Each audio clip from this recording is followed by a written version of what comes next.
Subscribe and download over 1 million code snippet including this tutorial from codegive.com, link in the description below. In Python, the datetime module provides classes for working with dates and times. When dealing with time-related information, it's essential to understand and handle time zones properly. The Z in a datetime string represents the UTC, Coordinated Universal Time, time zone.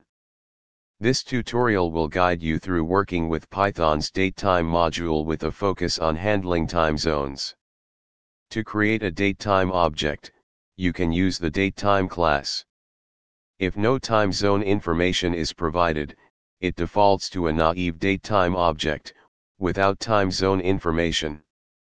To create a datetime object with time zone information, use the timezone class. You can convert a datetime object from one time zone to another using the astimezone method. Use the strftime method to format datetime objects as strings. To convert a string to a datetime object, use the strptime method. Get the current UTC datetime using the ucknow method.